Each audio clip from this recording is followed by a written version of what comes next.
Shalom semuanya, selamat malam semuanya. Dalam 4 minggu ini saya tahu saudara menerima begitu banyak berkat rohani. Dan ditutup minggu lalu tanggal 25 saya juga hadir di tempat ini. Saudara mendapatkan semua yang dijanjikan Tuhan. Dan hari itu adalah hari pengurapan, kita semua terima sesuatu yang baru dari Tuhan. Saudara diberikan jubah Yusuf yang berwarna-warni yang indah itu. Saudara menerima 3 urapan.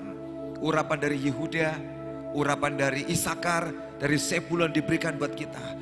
Membuat kita punya kemampuan sebagai raja-raja, mempunyai kemampuan melihat dengan tajam, mempunyai kemampuan untuk melakukan bisnis kita, pekerjaan kita dengan sangat luar biasa. Semua diberikan buat kita dalam 4 minggu ini saudara. Setelah menerima semua itu, apa yang kita mesti kerjakan saudara? Apakah sudah selesai, cukup dan kami ini sangat puas menerima semuanya? Belum saudara. Kalau saudara diberikan semua perlengkapan itu, ada sebuah tugas besar yang sedang Tuhan mau ingin berikan dalam hidup saudara. Bu Nani dapat ini adalah putaran terakhir atau ronde terakhir. Di putaran yang terakhir ini, dia memberikan kita semua persiapan yang sangat luar biasa itu. Supaya kita bisa memukul dengan sangat kuat, amin. Supaya kita mengadakan pukulan yang sangat kuat. Juga kita mengadakan lari yang sangat cepat di ronde yang terakhir, di putaran terakhir ini. Supaya kita semua selesai dengan finish well dan finish strong. Selesai dengan kemenangan yang besar, yang ajaib. Dan kemenangan yang kuat yang dari Tuhan. Tapi saudara, setan seringkali memberikan tipuan-tipuan dalam hidup kita. Yang berkata, engkau sudah terima, sudah cukup. Semua sudah terima, selesai. Kita merasa sebuah kepuasan dalam hati kita dan berkata, aku terima kok semuanya. Aku dapat minyak yang ajaib, yang luar biasa. Dan hatimu sudah puas, berhenti sampai di situ. Belum saudara, itu baru persiapan untuk mengerjakan putaran yang terakhir ini. Dia berikan kita perlengkapan. Seperti seorang yang akan mendaki gunung. Kalau di sini ada orang yang pernah mendaki gunung atau seorang pendaki. Ketika seorang akan mendaki gunung-gunung yang tinggi, bukan gunung yang pendek saudara, yang tinggi-tinggi. Seperti mungkin Mount Everest, mungkin ada yang di Eropa itu di Rusia. Mungkin gunung yang ada di Jayawijaya, di Irian Jaya, yang tinggi-tinggi, yang bersalju. Semua gunung-gunung itu perlu persiapan untuk naik ke atasnya. Saudara berkata, aku ingin naik ke gunungnya Tuhan, mengalami semua di puncak-puncak gunung yang hebat. Dan hari ini kita persiapkan, kita beli sepatu untuk naik gunung. Kita membeli ransel untuk persiapan naik gunung. Mungkin ada perlengkapan untuk masak, kita beli. Kita akan beli jaket buat naik gunung, celana untuk naik gunung, topi naik gunung, semua tali pengaman untuk naik gunung. Kita beli semua persiapan itu saudara. Setelah semua selesai, kita puas dan berkata, aku sudah punya semua. Tapi kau tidak pernah naik gunung itu. Maka semua barang-barang yang kau punya itu saudara, tidak ada gunanya. Sebab semua barang yang kau beli itu adalah perlengkapan naik gunung. Kalau engkau tidak pernah menaiki gunung itu, tidak ada gunanya. Sampai engkau naiki gunung itu saudara. Dan di puncak itu kau melihat pemandangan yang ajaib, yang luar biasa. Engkau melihat mungkin matahari yang terbit di waktu pagi. Engkau melihat semua yang indah. Yang ketika ada di bawah, semua tidak kelihatan. Hanya bisa dilihat kalau engkau di atas puncak gunung itu. Tapi kalau cuma punya perlengkapannya, tapi kau gak pernah mau naik ke gunung itu, semua perlengkapan yang kau beli sia-sia saudara. Tidak ada gunanya. Sampai perlengkapan itu dipakai buat naik gunung. Tapi saya tahu untuk naik gunung itu susah saudara. Untuk saya ngos-ngosan naik gunung. Sebab pendakian yang sukar. Kadang-kadang ada sebuah dingin cuaca, udara yang sangat dingin sekali. Ada angin yang kencang sekali di gunung. Rasanya malas lah. Tapi tidak ada pilihan saudara. Setiap kita sudah diberikan perlengkapannya. Jangan simpan perlengkapan dan urapan itu saudara. Engkau mesti pakai sampai kau menaiki gunung itu saudara. Sekalipun sedikit capek dan ngos-ngosan. Mungkin sedikit kedinginan, tapi jalan terus sampai kau mencapai puncak. Amin. Jadi hari ini setiap kita sama-sama kita naik ke gunung itu. Sebab perlengkapan sudah diberikan minggu lalu. Harusnya kita sudah mulai jalan untuk menaiki gunung itu sampai kita ada di atas. Hari ini kita akan sama-sama belajar firman Tuhan dari Matius pasal yang ke-25. Matius pasal yang ke-25 ayat 14 sampai dengan ayat yang ke-18. Ini adalah firman yang disampaikan Tuhan Yesus ketika dia bicara tentang putaran yang terakhir. Sebab sebentar lagi dia akan datang. Sebelum dia datang, dia pernah berkhotbah, dia ngajar sangat hebat tentang hari kedatangannya. Itulah hari putaran terakhir. Sebab setelah dia datang, selesai semuanya. Kita mau ikuti putaran yang terakhir ini dengan sangat kuat. Matius 25 ayat 14 sampai dengan 18. Sebab hal kerajaan surga sama seperti seorang yang mau bepergian ke luar negeri, yang memanggil hamba-hambanya dan mempercayakan hartanya kepada mereka. Yang seorang diberikannya 5 talenta, yang seorang lagi 2, dan yang seorang lain lagi 1. Masing-masing menurut kesanggupannya. Lalu ia berangkat. Segera pergilah hamba yang menerima 5 talenta itu. Ia menjalankan uang itu lalu beroleh laba 5 talenta. Hamba yang menerima 2 talenta itu pun berbuat demikian juga dan berlaba 2 talenta. Tetapi hamba yang menerima 1 talenta itu pergi menggali lubang di dalam tanah, lalu menyembunyikan uang tuannya. Ketika mau menyampaikan pesan firman, yang tepatnya saya berdoa, Tuhan, Engkau mau ngomong apa kepada umatmu di kota Sion? Dan pagi itu dia bangun, saya pagi-pagi, dan tiba-tiba saya duduk di meja makan langsung nulis. Dan Tuhan bicara banyak hal. Dan dia berbicara, sampaikan Matius 25 ayat 14 ini. Sebab inilah bicara tentang putaran yang terakhir, saudara. Di ayat ini dikatakan sebab hal kerajaan surga.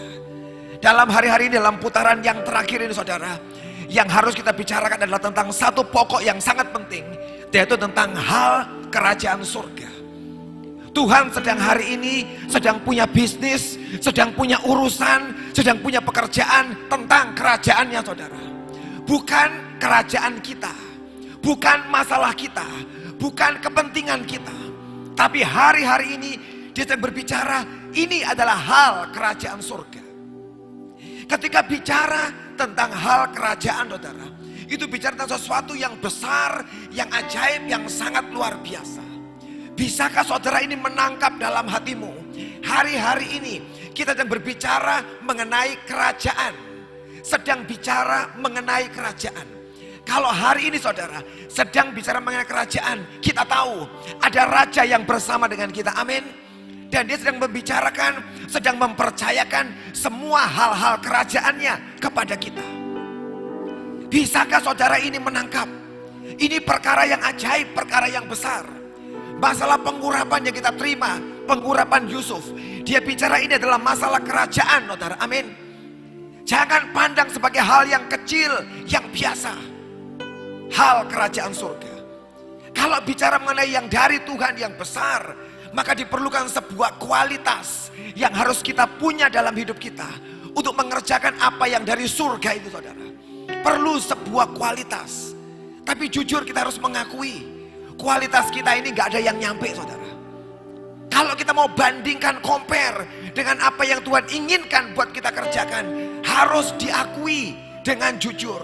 Kualitas kita gak pernah bisa nyampe dengan apa yang Tuhan mau. Tapi saya bersyukur ada seorang hamba Tuhan memberikan sebuah statement bagus. Dia berkata, God not choose the qualified, but He qualifies the call. Tuhan tidak memilih orang-orang yang berkualitas atau yang punya qualified, tetapi Dia memberikan kualitas atau memperlengkapi orang-orang yang Dia panggil. Amin. Kita semua tidak punya kualitas, tapi Dia memperlengkapi kita. Mengapa diberikan kita jubah Yusuf? Sebab dia berkata, engkau perlu, karena engkau tidak punya kualitas. Dan aku berikan jubah ini supaya engkau sungguh-sungguh menjadi raja-raja, amin. Kenapa dia berikan pengurapan Yehuda, dia berikan pengurapan Isakar, dia berikan pengurapan Sebulon buat kita? Karena dia tahu kita tidak bisa, saudara. Dan dia berikan perlengkapannya supaya yang dia panggil ini, saudara, kita semua mampu dinaikkan levelnya, saudara, amin. Jadi pengurapan itu, saudara, jubah itu menolong setiap kita untuk dinaikkan kekuatan kita, kemampuan kita, kapasitas kita, level kita menjadi lebih kuat. Sebab dia ngomong, ini masalah kerajaanku, masalah kerajaanku. Kalau engkau bisa menangkap betapa pentingnya hal ini saudara, engkau mau terima itu.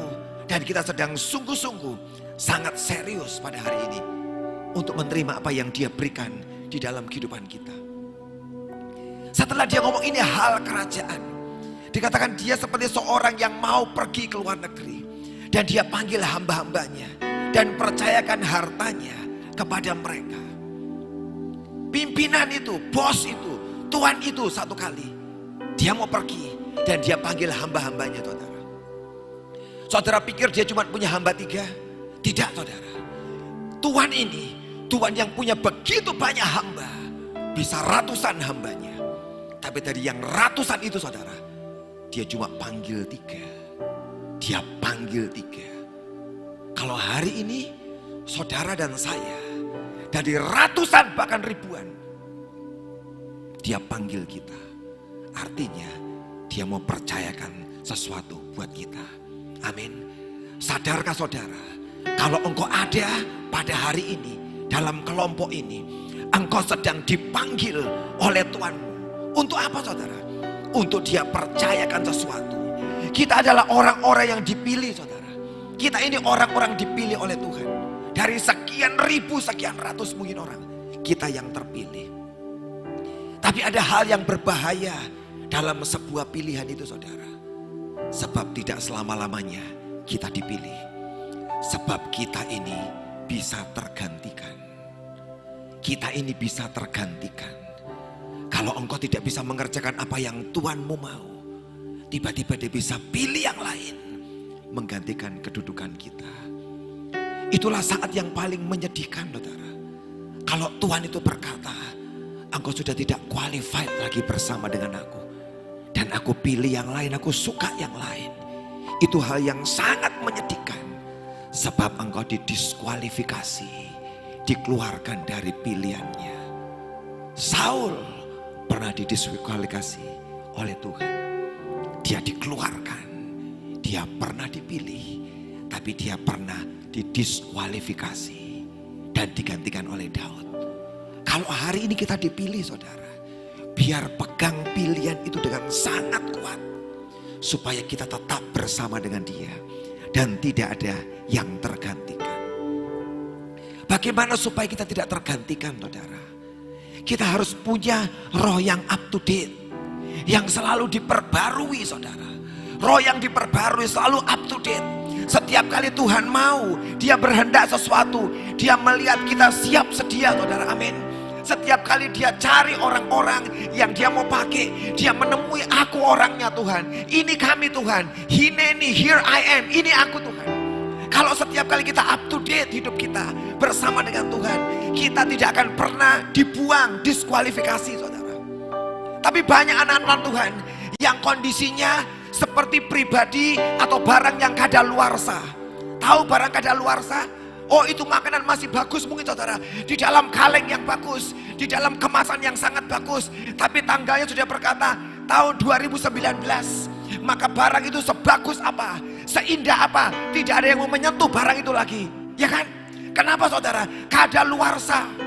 Ini yang perlu kita perhatikan dalam kehidupan kita dan rohani kita. Tidak ada orang-orang Kristen yang kadaluarsa. Amin. Yang kau ketinggalan di belakang dan Tuhan berkata, kau gak bisa pakai. Engkau kelihatan bagus, kelihatan luar biasa, tapi engkau sudah 2019, sudah kadaluarsa. Aku sedang bergerak dengan gerakan yang baru dan kau tidak bisa ikuti aku. Kadaluarsa. Tuhan ngomong dengan jelas kata ini, kadaluarsa. Dan biar tidak ada seorang pun di antara kita saudara yang kadaluarsa, amin. Ketika dia mau pakai kita, dia temui kita siap, dia temui kita dalam kondisi yang fresh, yang segar saudara. Itu yang dia inginkan untuk kita miliki. Kenapa dia berikan urapan terobosan, urapan kesehatan dan keintiman dalam minyak itu saudara? Kenapa dia beri? Supaya tidak seorang pun yang kadaluarsa. Tuhan berkata 3 pengurapan, 3 jenis minyak yang mengalir di taman doa yang diberikan buat kita hari ini. Itu yang membuat kita tidak kadaluarsa, amin. Membuat kita tetap bertahan. Jadi orang yang terus tidak kadaluarsa, bertahan. Engkau itu seperti bahan pengawet yang masuk dalam hidup kita, sehingga engkau tetap dalam kondisi yang baik hidupmu. dan tidak kadaluarsa. Dia percaya kepada kita dan dia panggil 3 hamba itu. Setelah dia pilih, dia panggil 3 hamba itu. Untuk apa saudara? Untuk dipercayakan apa yang dia punya. Ini kerajaan loh saudara. Dan dia berkata, aku sedang percayakan harta kerajaan kepadamu saudara. Dan Tuhan ini dia percayakan kepada 3 orang ini. Dipercaya. Dipercaya itu enak saudara. Kalau dicurigai tidak enak saudara. Orang yang dipercaya itu akan sangat senang dan sangat bangga. Tapi tahukah saudara, orang yang dipercaya adalah orang yang paling punya potensi besar untuk menjadi pengkhianat. Orang yang dipercaya adalah orang yang paling punya potensi paling besar untuk mengkhianati. Yudas dipercaya memegang kas dan bendahara Tuhan Yesus. Siapa yang mengambil uang, mencuri uang di bendahara itu saudara? Yudas. Kenapa saudara? Sebab dia dipercaya. Detik dia dipercaya, dialah orang yang paling punya kandidat kuat saudara, untuk menjadi pengkhianat. Dan dia buktikan, dia ambil uang itu, dia curi. Petrus tidak bisa ambil uang itu, sebab dia bukan pemegang bendahara Tuhan Yesus. Tapi yang dipercaya, orang itulah yang berbahaya. Yudas jadi lingkar pertama Tuhan Yesus. Kemanapun Tuhan Yesus pergi, 12 murid menyertai dia. Tapi orang yang dekat ini, yang dipercaya menjadi muridnya, justru orang yang samalah yang paling tahu di mana Yesus berdoa, dan dia jual Yesus di Taman Getsemani. Dia tahu di sini tempat dia berdoa, dan dia bawa tentara Romawi dan orang-orang Yahudi menangkap Yesus di Getsemani. Sebab dia tahu karena dia dipercaya dan dia menjadi pengkhianat. Saudara, kita berdoa dalam hidup kita ini diberikan roh kesetiaan. Amin. Diberi roh kesetiaan, bukan roh pengkhianat. Kalau hari ini kau dipercaya oleh Tuhan, berdoa, Tuhan jagai kami, biar pengurapan yang diberikan buat kami, menjaga kami, tidak satu pun punya roh pengkhianat di hati kita. Yang kita tinggalkan dia, sebab dia sudah percaya kepada kita. Tidak ada orang meninggalkan dia, tetapi kita ini setia jalan bersama dengan dia. Tuhan kita Tuhan yang hebat saudara. Tuhan yang mau meresikokan dirinya. Kalau sampai dia percayakan harta kerajaannya kepada kita hari ini, dia beresiko loh saudara. Sebab kita ini siapa? Bisa berkhianat, bisa berbuat jahat, bisa tidak setia, bisa memakai buat kepentingan diri kita sendiri. Tapi kalau sampai dia mau memberi buat kita percaya, dia sedang meresikokan pribadinya demi dia memberikan kepada kita. Dan hari itu Yudas jahat saudara. Jahat. Padahal Yesus sudah berani percayakan dirinya kepada Yudas sebagai murid saudara. Dia guru dan itu murid. Tapi terjadi pengkhianatan. Kepercayaan kita ini akan diuji dengan waktu dan keadaan. Kita ini semua akan diuji saudara. Kepercayaan kita yang Tuhan berikan kepercayaan akan diuji dengan waktu dan keadaan. Saya ngalami sekian tahun yang lalu, mungkin sekian belas tahun yang lalu. Di gereja yang lama saya dipercayakan banyak hal saudara. Saya nggak tahu kenapa Pak Almarhum Abdul Agung percaya banyak hal. Yayasan diberikan saya, nama saya. Ketika beli gedung nama saya dimasukkan. Ketika apa saja saudara. Untuk jadi direktur radio ambil saham sekian dikasih. Semua dikasih begitu banyak saudara. Dikasih nama saya dimasukkan semua.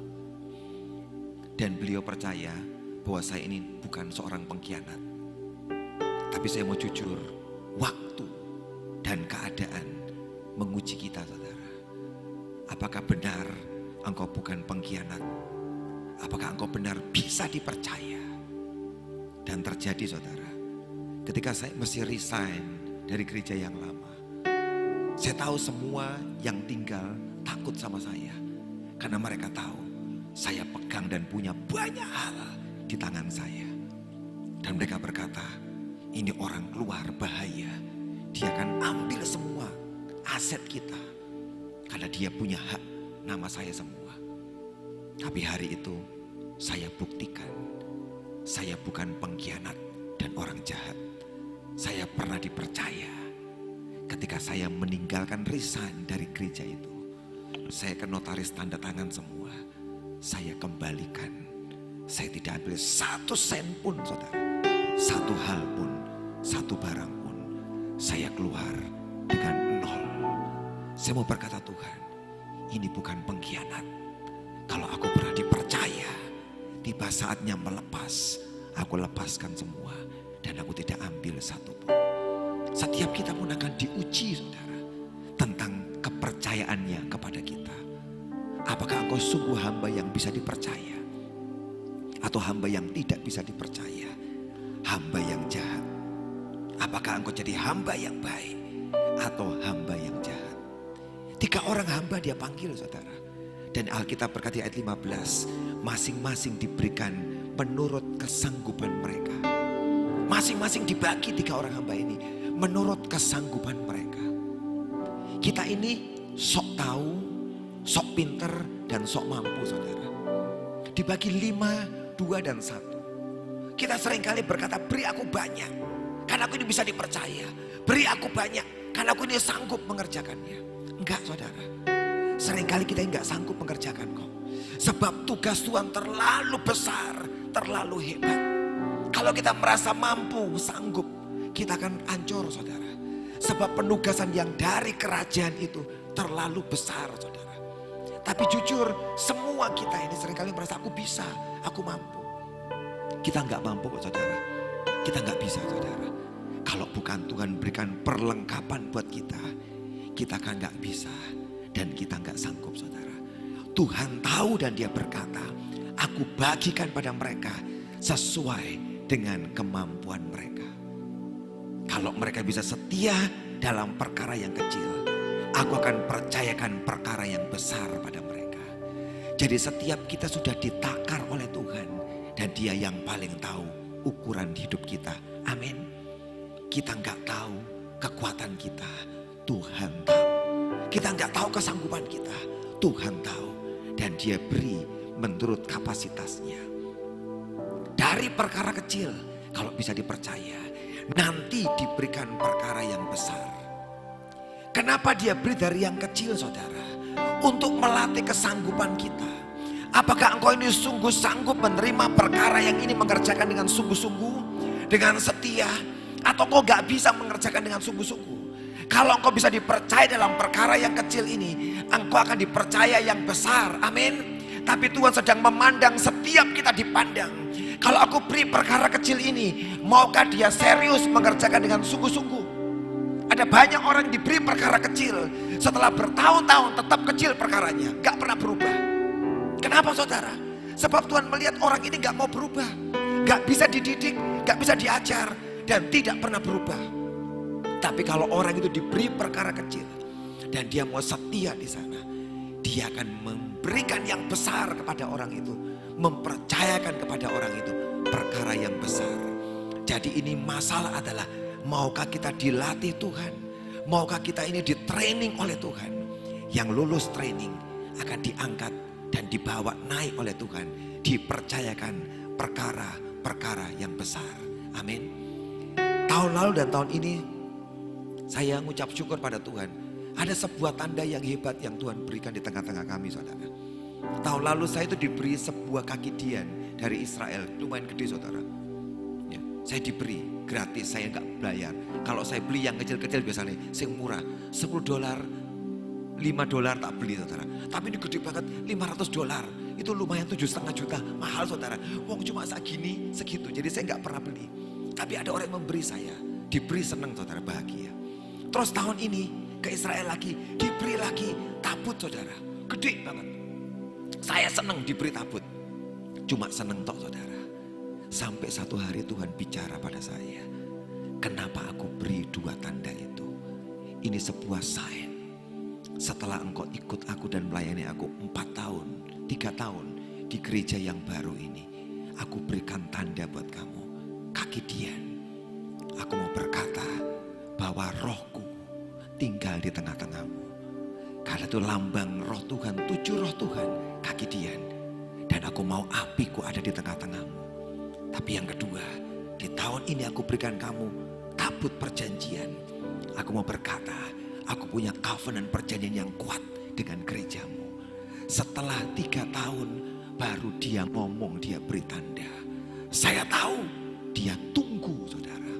Apakah engkau setia atau engkau jadi orang jahat? Dia tunggu. Ketika perkara kecil dia percayakan. Bisakah engkau dipercaya? Ketika bisa, dia beri sign dan tanda. Aku beri tanda. Aku yang beri kamu dengan 2 tanda ini. 2 tanda profetik ini. Aku berkata, aku punya perjanjian. Dan rohku tinggal di tengah-tengah kamu. Ketika dia bicara itu, saudara, saya berkata, Tuhan, ini barang hebat. Bukan cuma barang mahal, tapi ini barang luar biasa. Sebab engkau yang memberikan buat kami sebagai sebuah tanda. Ketika bisa dipercaya, dia berikan yang besar di tengah-tengah kita. Amin. Jadilah orang yang bisa dipercaya. Saudara, ini ada yang aneh. Kalau saudara bisa jeli melihat cerita ini. Dalam cerita yang dikatakan Tuhan itu memberikan 3 jenis talenta. Yang pertama 5, 2, dan 1. Kok enggak 1, 2, dan 3 talenta, saudara? Kok bisa 5, 2, 1? Atau harusnya 5, 3, 1? Ya kan, itu kan urut.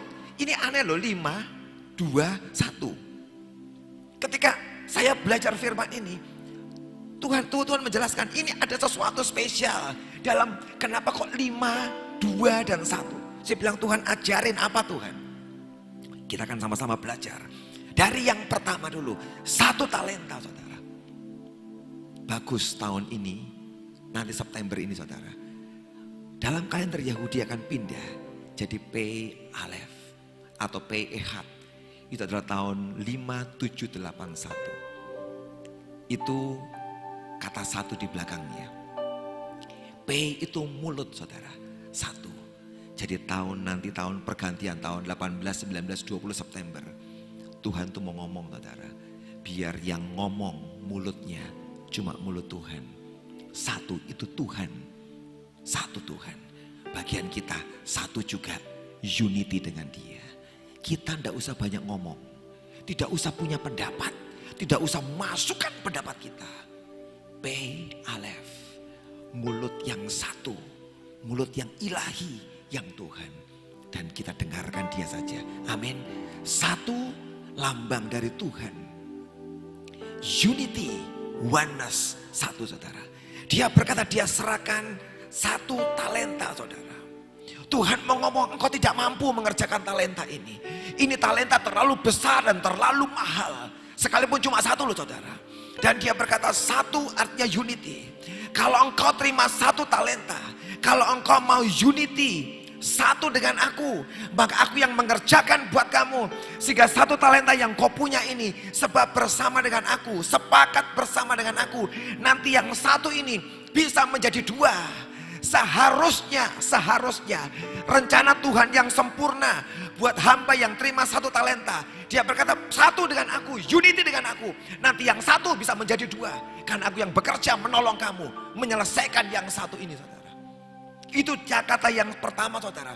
1 talenta. Kalau kita mau sepakat dengan dia, 1 dengan dia, kita bisa berhasil, kita bisa sukses. Kesatuan, unity. Saudara, kesatuan dengan manusia itu sangat rapuh, saudara. Jujur, kesatuan dengan manusia sangat rapuh. Dan kadang-kadang sangat berbahaya kalau engkau salah unity dengan seseorang. Hari Minggu lalu saya khotbah, kalau saudara streaming akan dengarkan, tentang Ahab yang bersatu dengan Ben-Hadad, saudara. Hari itu Ahab dengar suara Nabi Tuhan. Dia taati semua Nabi Tuhan berkata, dia kerjakan. Tapi ketika Ben-Hadad, Raja Aram bicara juga, saudara. Dia berkata, Ben-Hadad sudah dikalahkan, ditaklukkan, dan harusnya dibunuh, saudara. Tapi Ben-Hadad ini tiba-tiba ngomong, Ahab, aku akan kembalikan kota-kota yang pernah direbut bapakku waktu perang dengan kamu dulu. Semua kota yang aku rebut dari kamu tak kembaliin kepada orang-orang Israel. Dan yang kedua, kamu boleh membuat pasar di tempatku. Boleh bawa barangmu berdagang di tempatku. Di Damaskus, di Damsyik, boleh. Dan perkataan Ben-Hadad ini memikat hati Ahab. Padahal Ahab sudah menang. Kalau dia menang harusnya dia berhak menaklukkan dan dia mengatur Ben-Hadad. Dia bunuh dia dan dia bisa menguasai Damsyik. Dia bisa menguasai Aram. Tapi hari itu perkataan Ben-Hadad yang begitu manis saudara. Merayu Ahab. Dan hari itu Ahab buat persepakatan dengan Ben-Hadad saudara. Unity yang salah. Kalau seandainya Ahab yang pertama unity dengan Tuhan, dia dengar kata nabi-nabi Tuhan, dia mengalami 2 kali kemenangan yang ajaib saudara. Tapi detik dia unity dengan yang salah dengan Ben-Hadad. Ben-Hadad artinya Ben itu anak Hadad, storm, dewa badai. Waktu bersatu dengan Ben-Hadad, dewa badai itu saudara.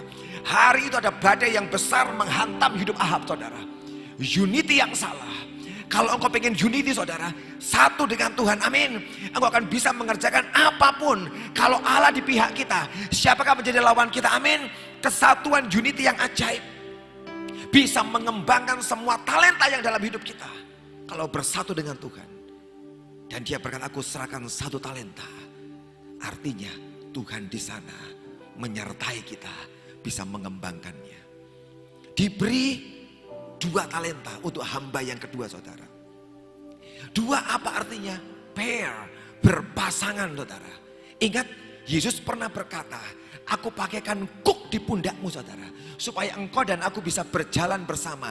Dan bebanku pun ringan. Jadi kita berdua jalan bareng. Kata yang kedua, 2 talenta dia mau ngomong. Kita jalan bareng, kamu dan aku bersama-sama. Kita jalan bareng, mengerjakan talenta kerajaan ini. Kalau engkau mau bersama dengan aku, mendengarkan aku, sama-sama kerja sama, kita bersama. Aku akan menghasilkan yang ajaib, yang luar biasa. Itu sebabnya kenapa dia katakan, aku beri kamu 2 talenta. Di situ pun Tuhan hadir sebenarnya. Tuhan itu menolong hamba yang dapat 2 talenta. Sebab dia berkata apa? Kita berpasangan. Kita pairing. Saudara tahu pairing? Saudara pernah ini HP, terus ada speaker, ya kan? Yang Bluetooth saudara, pencet tet, nyalakan Bluetoothnya dua-dua, nyambung. Tiba-tiba lagu di sini bisa masuk ke speaker suaranya, keluar di speaker itu. Itu namanya pairing. Saudara sama dengan Tuhan. Kalau 2 ini disatukan saudara, akan menghasilkan 1 eko, 1 gema, 1 suara yang besar, yang ajaib, yang luar biasa, amin. Saat engkau dengan Tuhan, kalau engkau mau inginkan Tuhan, engkau nyambung dalam hidupmu saudara. Berhubungan, call unto deep, 2 berhubungan. Saya percaya hidup saudara jadi speakernya Tuhan. Apapun yang Tuhan ingin kerjakan dipakai lewat hidup saudara, dimunculkan dengan ajaib, amin. Ketika engkau mau berpasangan dengan Tuhan, pairing, 2 talenta dia berkata, kita berpasangan. Dan aku membuat menjadi besar, menjadi ajaib. Yang ketiga, 5 talenta. 5 bicara tentang grace, power and strength. Anugerah, kekuatan dan kuasa.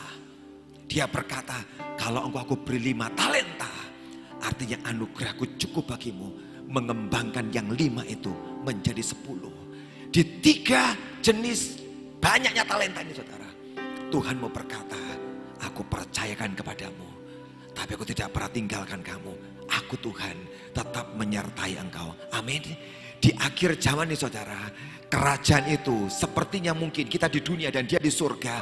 Tapi jangan pernah berpikir kita berpisah dengan dia. Amin. Dia selalu akan menyertai kita saudara. Dia akan menyertai kita. Kalau kita bisa unity satu dengan dia, kita bisa berpasangan dengan dia, kita mau terima anugerahnya, maka kita sanggup menyelesaikan semua talenta apapun yang dia beri dalam hidup kita.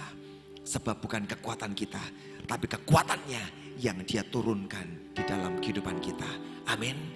Jadi tidak ada alasan buat kita sebenarnya untuk gagal. Tidak ada alasan.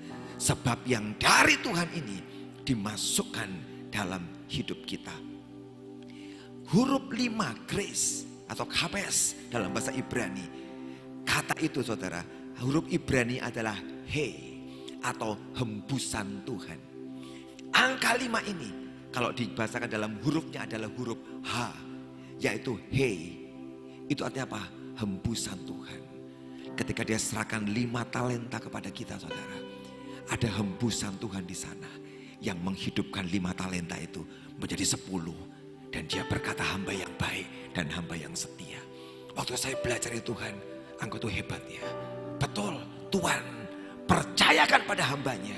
Tapi dia tidak meninggalkan kita, amin. Dia dampingi kita sampai yang 1 jadi 2, yang 2 jadi 4, yang 5 jadi 10, amin. Dia mendampingi kita. Selesai diberikan semua, Sepertinya dikatakan maka Tuhan itu pergilah. Tuhan itu saudara berangkat meninggalkan mereka. Sepertinya dia berangkat saudara. Tapi itu waktu yang bagus. Waktu dia sepertinya berangkat. Waktu ujian buat setiap kita. Apakah engkau waktu aku biarkan, aku mau lihat dari jauh. Apakah engkau mengerjakannya aku berikan kepadamu. Hari ini surga sedang memandang semua kita. Dia mau lihat, aku sudah berikan 5, 2 dan 1 menurut kesanggupan kamu masing-masing. Dan dia lihat, apakah engkau mengerjakan dengan sungguh apa yang Tuhan percayakan di dalam kita. Dia sedang melihat kita, memandang kita, dikerjakan atau tidak saudara. Saya berdoa setiap kita mengerjakan talenta itu dengan sungguh-sungguh dan dengan setia. Pak, apa kerjaannya? Apa tugasnya? Macam-macam. Di putaran terakhir ada banyak perkara bisa kita buat saudara. Engkau bisa kunjungi tempat-tempat di desa-desa, di gunung-gunung, membawa makanan buat orang-orang di sana, ngomong tentang Tuhan Yesus, melayani seminar di gereja, apapun seminar anak-anak, kebaktian KKR anak-anak, remaja, apapun juga di gereja yang kecil-kecil, jangan lihat jumlah. Saya ngomong dengan jemaat di HT, tidak usah lihat jumlah, tapi engkau lihat apa yang Tuhan mau, itu lebih penting dari sekedar jumlah. Kalaupun cuma 20 layani, di desa yang paling terpencil layani. Sebab ada mata yang sedang memandang kita. Apakah kau setia mengerjakan? Atau kau cari kalau 500, 1000, 2000 aku layani. Kalau 20, 30 tidak. Dia sedang memandang dari atas. Apakah kita ini bisa dipercaya? Ada sebuah cerita bagus saudara. Satu kali ada seorang guru yang dia mengadakan ujian buat anak-anak kecil, anak-anak TK di satu kelas. Anak-anak TK hari itu ujian. Ujian apa saudara? Ujian ketaatan. Semua anak di kelas itu diomongin oleh gurunya. Anak-anak, hari ini Miss akan berikan kamu 1 coklat. Semua anak dapat. Tapi gini, siapa yang tahan tidak makan coklatnya? Nanti kalau Miss kembali lagi ke tempat ini, nanti Miss akan kasih 1 coklat lagi buat kalian. Tapi jangan dimakan loh ya. Yang dimakan nggak dikasih hadiah 1, tambahan lagi. Tapi kalau yang tidak makan ditambahi 1. Kemudian gurunya pergi meninggalkan kelas itu. Di kelas ada CCTV. Gurunya lihat CCTV. Gurunya tidak lihat kelas. CCTV dilihatin. Dan benarlah. 1 menit pertama semua diem. Pegang coklat. Dilirik-lirik. Cuma lihat-lihat tok 1 menit pertama. Menit kedua. Mulai tidak kuat. Dilus-lus coklatnya. Aduh. Anak kecil. Beberapa mulai dikeletek kulitnya, kletek, diangkat, dikeletek kulitnya. Mereka ingat kalau tidak dimakan dapat 1 lagi. Mereka terus menit ketiga, menit kelima, dibuka semua sudah kelihatan coklatnya, dilihat-lihat, dicium-cium tok, dicium tok loh. Taruh. Dilihat terus menit ke-10. Menit ke-10 mulai dicokot. 1 nyokot sana, 1 sini, 1 sini. Setengah jam kemudian gurunya pulang. Di kelas itu hampir sebagian besar coklatnya habis dimakan. Kenapa? Tidak tahan. Ujian. Gurunya keluar. Tak lihat ini apa yang terjadi. Tidak tahan saudara. Tuhan sepertinya dia percayakan pada kita. Dan dia mundur, dia perhatikan. Anak-anakku di Sion mengerjakan tidak ya? Dari jauh. Ada yang santai-santai. Oh sudah dapat urapan, puji Tuhan. Wis diurapi. Yang lain tidak, sudah diurapi. Sudah stop itu toh. Salah saudara. Ada sebuah tugas yang dia berikan dalam hidup kita. Untuk kita kerjakan. Amin. Ada sebuah penugasan. Putaran terakhir apapun saudara. Kerjakan. Gak masalah besar apa kecil masalahnya. Kerjakan. Kerjakan. Kami di Semarang ini setiap hari ini masak. Saya bersyukur tidak punya dapur umum. Bersyukur saya saudara tidak punya dapur umum. Dulu punya gede, sekarang tidak punya. Tapi saya punya Ibu Aning dan Pak Edi, Rumah Shalom. Itu dia punya dapur kecil tapi masaknya banyak. Itu hebat saudara. Dapurnya kecil, masaknya banyak. Tak, saya minta tolong dia. Aning, kamu masak. Buat setiap hari. Mampu berapa? 600 porsi. Siap, bisa. Itu hebat saudara. Dia bisa masak 600. Sambil masak ini dia jualan tahu petis. Itu hebat tuh saudara. Petisnya jalan, tahu petisnya ini masakan buat melayani orang jalan. 600 saudara. Kami baik ke jalan-jalan. Itu setiap hari saudara. Pakai mobil box, keliling ke jalan-jalan, ke kampung-kampung bagi makanan. 600 porsi setiap hari saudara. Terus Tuhan ngomong sama saya gini, jangan kamu sendiri. Sekarang coba latih pendeta-pendeta lain juga mengerjakan yang sama. Saya ini puji Tuhan di Semarang hari ini dipercaya persekutuan hamba Tuhan 150 pendeta percayakan. Jadi saya tiap bulan tuh mimpin persekutuan, saya khotbahin, pokoknya saya training mereka, ngasih macam-macam. Tuhan katakan hamba Tuhan ini ajari praktek, jangan cuman dengar firman toh, praktek. Jadi saya ngomong, hamba-hamba Tuhan, siapa yang mau bagi nasi di kampungmu, di gerejamu yang kecil-kecil bagi nasi, nanti kami drop, kamu yang bagi. Dan kami drop kepada mereka. Dan mereka mulai bagi saudara. Dan saya senang. Mereka mulai bergerak. Gak pernah. Ini mereka dipaksa. Ayo kerjakan. Dan mereka foto dan beri laporan, Pak, kami senang banget. Dan masyarakat senang. Waktu kami mulai membagi, memberkati mereka. Mereka sangat bahagia. Kami pun sebagai pendeta, kami sangat bahagia. Bisa mengerjakan hal ini. Saya sedang melatih mereka. Ayo, jangan gereja diam tok. Buat sesuatu. Waktu mereka mengerjakannya, mereka bahagia. Saya nggak bisa lagi keluar negeri saudara. Sebab ini kondisi di mana-mana semua kena pandemi. Sehingga penerbangan ke luar negeri banyak susahnya saudara. Sulit. Tiba-tiba satu kali istri saya ngomong, yang kamu kan nggak keluar-keluar. Nah ini piye temanmu yang luar negeri semua itu. Jangan dibiarkan. Kamu tetap hatimu memberi makan. Ya aku memberi makan. Bagaimana caranya? Kirim duit ke luar negeri. Kau punya teman di Kamboja, punya di Filipina, punya di Vietnam, di banyak negara punya. Kirimin duit. Suruh mereka beli beras dan bagi-bagi ke orang-orang miskin. Oh iya ya, kami kirim uang saudara. Dan kami katakan, kerjakan ini. Dan saya dapat laporan yang luar biasa. Orang-orang hamba Tuhan di Filipina masuk ke daerah kusta yang gak pernah datangin. Orang-orang lu kusta lepra. Didatangi, dibawain beras, didoakan. Dikatakan, pastor ini pertama kali aku tembus daerah itu. Gak pernah aku lakukan. Tapi kami doakan. Orang-orang di Malaysia kami kirimin. Dan dia masuk ke perkampungan itu membagi beras. Mendoakan orang di kampung-kampung. Dikatakan, terima kasih banyak. Kami sekarang bergerak dan tidak berhenti. Sekalipun di tengah-tengah pandemi seperti ini. Dan negara-negara lain juga bergerak bersama-sama. Saya katakan, iya Tuhan. Kalau kita mau, selalu ada jalan buat kita, amin. Kalau engkau mau, selalu ada jalan saudara yang Tuhan buka dalam hidup saudara. Saya kumpulkan para leader, saya berkata jangan pernah pandemi mendinginkan hati kita. Dan kita menjadi pasif dan beku dan tidak berbuat apa-apa. Justru saat yang seperti ini, gereja Tuhan harus terbit terangnya, harus muncul terangnya. Di tengah kondisi yang buruk seperti ini, datang dan bawa terang. Pakai masker, cuci tangan. Sungguh-sungguh jangan sembarangan. Tapi tidak boleh dingin hatimu. Kerjakan tugas kerajaan. Sebab kerajaan sedang mencari orang-orang yang mau dipercaya untuk mengerjakan ini. Untuk mengerjakan ini saudara.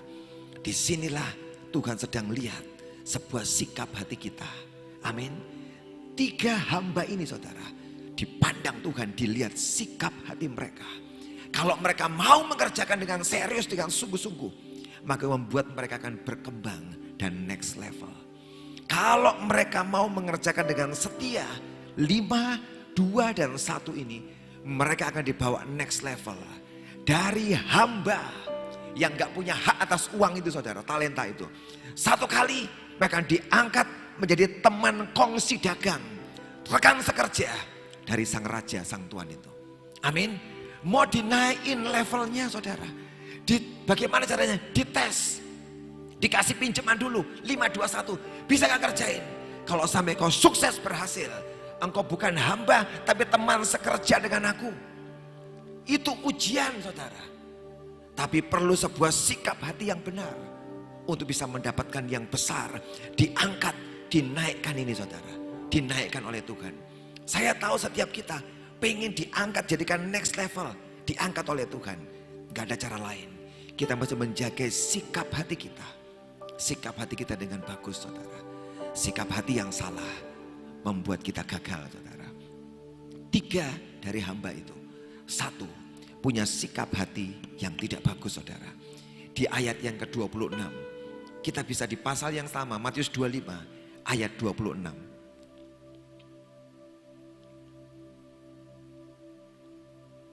Maka jawab tuannya itu, hai kamu hamba yang jahat dan malas.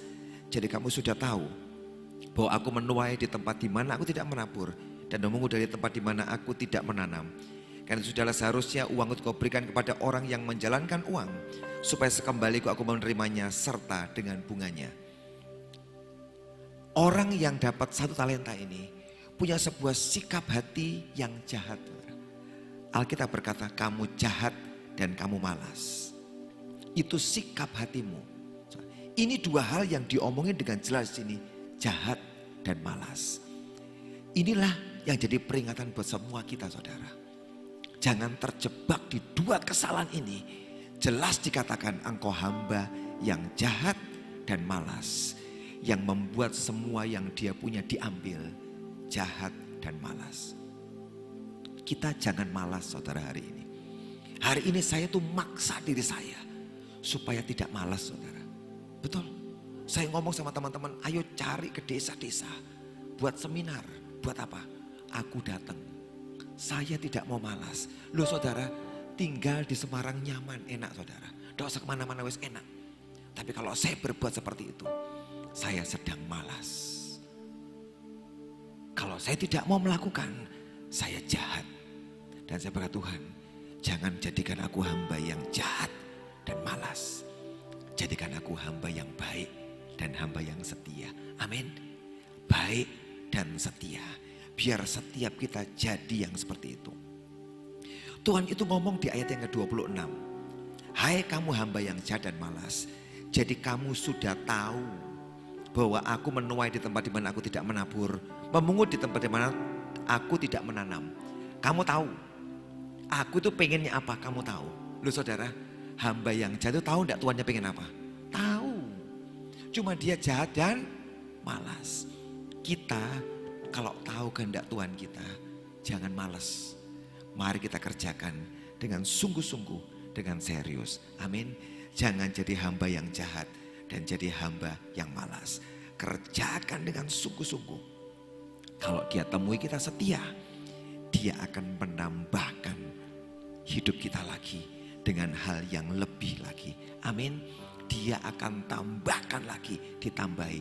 Kalau kita baik, setia, baik dan setia, dia akan tambahi kita.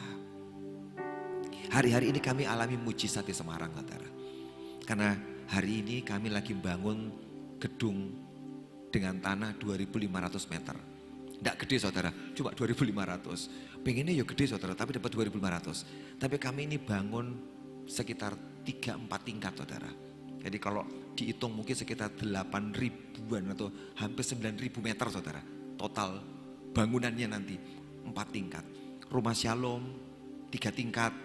Kemudian kantor kami 4 tingkat. Sekolah 4 tingkat. Mulai bangun Januari saudara. Nah itu Januari mulai beli tanah, Maret mulai start. Startnya bareng corona saudara. Semua teman-teman berkata, Pak ini repot loh kita ini. Kita ini biaya buat per bulan ini gede loh. Nah ini kita bangun. Tapi saya tahu Tuhan nyuruh saudara. Bangun untuk rumah Shalom. Karena mereka ini kontraknya habis bentar lagi. Ayo dibangun, tolong mereka. Saya bilang Tuhan duitnya tidak seberapa loh. Tapi saya bersyukur. Di tengah-tengah pandemi seperti ini. Dipercaya untuk bangun. Saya bilang jangan takut. Tuhan yang nyuruh. Ini bisnis kerajaan. Bukan bisnis kita. Kalau dia yang nyuruh, masa tidak bisa cukup itu? Nggak saudara, memang tidak gampang untuk percaya itu loh saudara. Sebab biaya banyak. Kalau buka sekolah SMP dan SMA lagi saudara, itu juga beasiswa bayar lagi. Guru digaji, biaya nambah lagi. Sementara gereja pray, libur saudara ya kan. Sekian bulan libur saudara. Ini bagaimana persembahan pasti kan tidak ada saudara ya kan. Pray gerejanya. Sedikit banget ini gimana. Sementara bangun uang tidak ada. Tapi sekali lagi saya berkata, ingat, ini bisnis kerajaan. Bukan kita yang berbisnis loh, ini kerajaan, urusan kerajaan, hal kerajaan. Jangan takut. Dan saya tuh kagum saudara. Dari bulan Maret bangun sampai sekarang ini loh, bulan September. Saya ngelihat keajaiban demi keajaiban Tuhan buat saudara. Tidak ada kebaktian, libur loh saudara. Kami libur 3 bulan saudara. Dan bagian bendahara kami ngomong, Pak Victor, ini laporannya. Saya tidak mau lihat. Yang lihat Pak Hengki dan istrinya. Saya tidak suka lihat laporan keuangan. Dilihat mereka. Dan dia berkata, Pak, ini ajaib. Ajaib. Sebab persembahan tidak menurun. Di tengah tidak ada kebaktian dan pandemi. Persembahan tidak menurun. Ini kecenderungannya tambah naik Pak. Aneh saudara. Dan akhirnya pembangunan tetap jalan. Tanpa utang. Tanah lunas. Pembangunan dibayar terus. Perlu berapa dimasukin terus uangnya. Saya bilang jangan takut. Biarkan gedung ini jadi seperti janjinya. Unity dengan Tuhan. Biar dia yang ngomong. Kita cuma sepakat tok dengan dia. Nanti selesai dengan ajaib. Amin. Saya ngomong jangan takut. Kalau kau mau sepakat dengan dia. Dia selesaikan dengan cara yang luar biasa. Ketika dipercaya. Jadi hamba yang baik dan setia. Kita nanti diangkat menjadi Yusuf-Yusuf yang hebat saudara. Yusuf itu dipercaya. Dan dia dipercaya dan dia bisa kerjakan tugasnya. Dengan ajaib, dengan cara yang luar biasa. Diberi jubah. Saya tahu setiap kita secara rohani dapat jubah Yusuf hari ini. Jubah yang membuat dia diangkat nanti menjadi orang besar. Tapi ingat saudara, perjalanan untuk jubah itu menjadi besar dan luar biasa. Jubah itu juga yang membuat Yusuf dilempar ke lubang sumur. Sebab iri saudaranya. Engkau nanti banyak yang iri. Kalau melihat engkau sukses berhasil. Jubah itu membuat engkau diangkat tinggi. Membuat banyak orang iri. Yang coba nyemplungin engkau ke sumur tak jatuhin aja. Jangan takut. Engkau tidak akan pernah jatuh di sumur kering itu. Amin saudara. Justru jubah itu yang akan mengangkat engkau jadi Perdana Menteri di Mesir. Jubah yang sama membuat Yusuf ada di rumah Potifar saudara. Dan menjadi budak di sana. Dan jubah yang sama yang membuat dia dalam penjara. Tapi tidak menghentikan dia. Amin. Justru semua perjalanan rohani itu yang mengangkat Yusuf sukses berhasil. Sebab dia diberikan jubah oleh ayahnya. Jubah rohani. Dan Tuhan juga memberikan jubah rohani buat Yusuf. Membuat orang itu sukses dan berhasil. Amin. Hari ini di putaran terakhir. Jadilah hamba yang baik dan setia. Amin. Kerjakan bagian kita dengan sungguh-sungguh. Saya percaya dia akan berikan kita lebih daripada yang bisa kita pikirkan. Amin. Lebih dari yang bisa kita pikirkan. Mari jadi orang-orang yang setia. Kerjakan tugas kita dengan baik. Tutup Alkitab saudara. Mari kita bangkit berdiri sama-sama.